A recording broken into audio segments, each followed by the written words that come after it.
gives them a kind of crutch to lean on to get through adversity. So I would attribute this to a deep-felt psychological expression of a hunger, a desire, a need. But that doesn't make it so. Is there a running joke about some type of mooning thing? Sure is. Okay. I totally believe that after-death communications are part of our everyday life, whether it's avoiding a simple car accident, and people say, oh my God, I saw my father's face and I avoided the accident. Or a simple message of love coming through in a visit, which is a dream. Or the actual reading where the major validations come through to provide us with the evidence of this is real.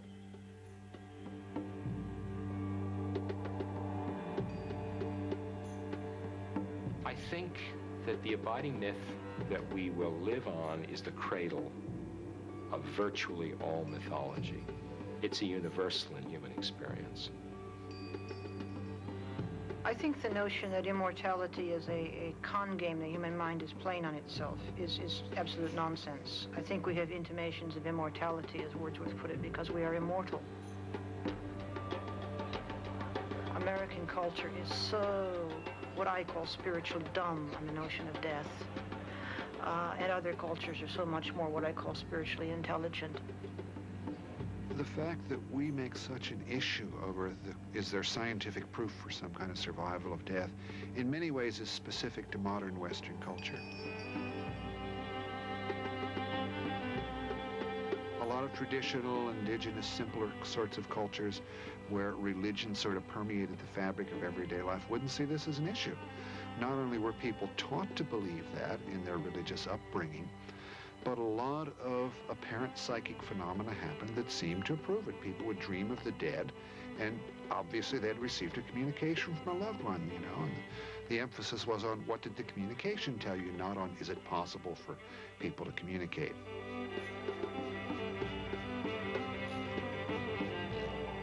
My grandmother passed on, and I feel her, and I see her, and I know she'll be with me for a long time. Unlike Western belief, I don't need proof that there is an afterlife. I live it, and I've lived it all my life, and I know that there is a connection. I was raised in Santeria, and the Afro-Cuban heritage, my Afro-Cuban heritage has helped me understand that communication with the afterlife is a natural occurrence, and it's something that just happens naturally. It's like taking a walk, actually.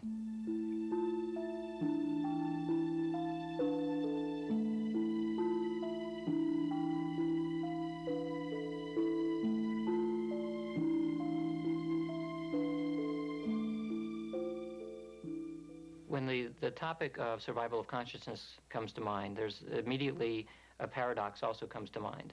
From the general population point of view, everyone is interested, vitally interested in this question. And so you would think there would be a lot known about this, not only from an experiential point of view, of course there are a lot of stories, but from a scientific point of view, because science is very good at studying difficult problems.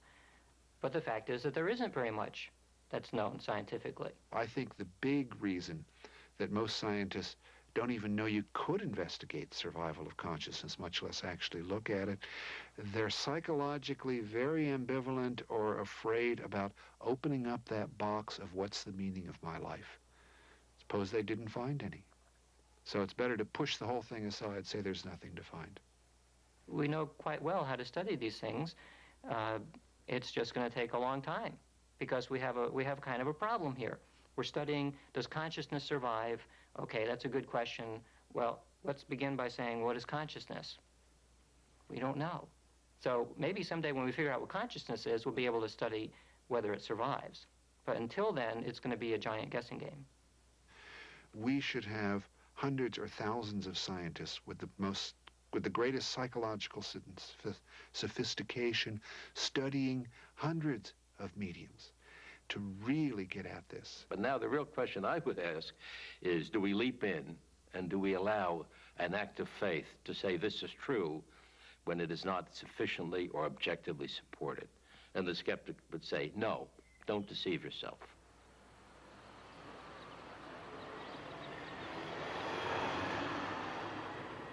What we're about to do tomorrow is never been done in the history of science. And it has never been the case before that a group of pioneering mediums are teaming together with a group of scientists in a university that really believes in the idea that any important question that is meaningful for people should be asked in an open fashion. Tomorrow we are going to have a marathon. In the morning, we are going to do the naturalistic experiment. It is a mediumship demonstration experiment. Demonstration means we are not addressing the how it works. We are addressing to what extent does it, quote, work.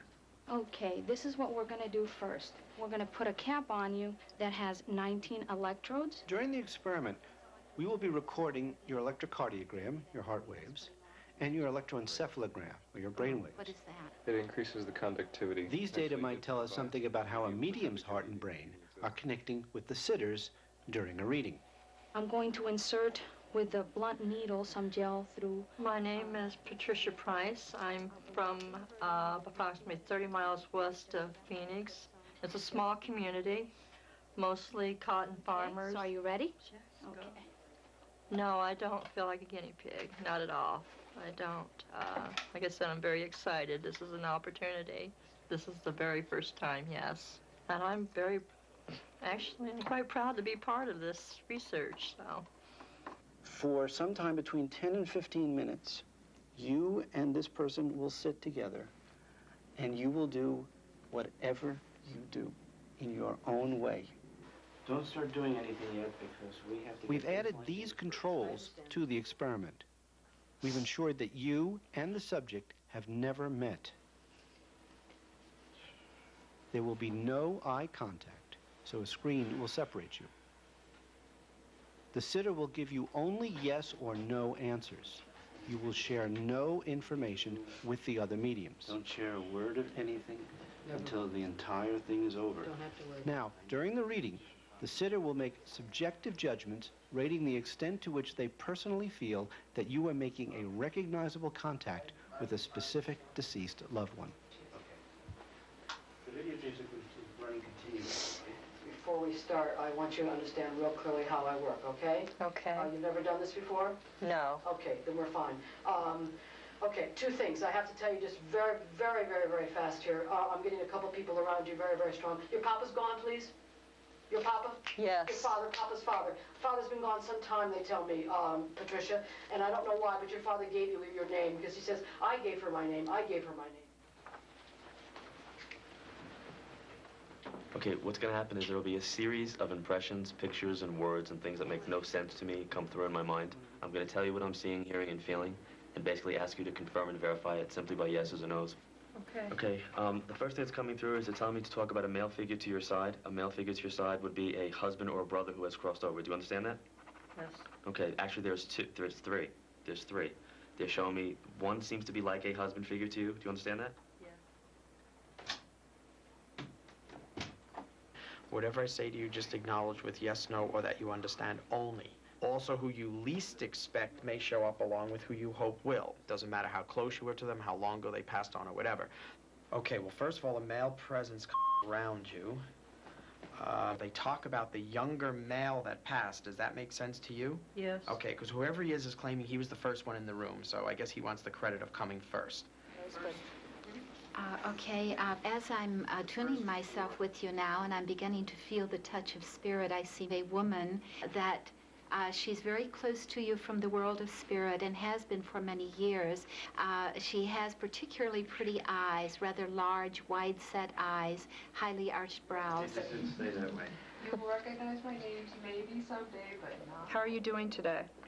Doing terrific, thank you. I read by voice.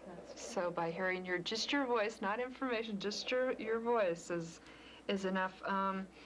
Do you have a grandfather in spirit? Yes. Okay, I will tell you that this person is a very, very strong man.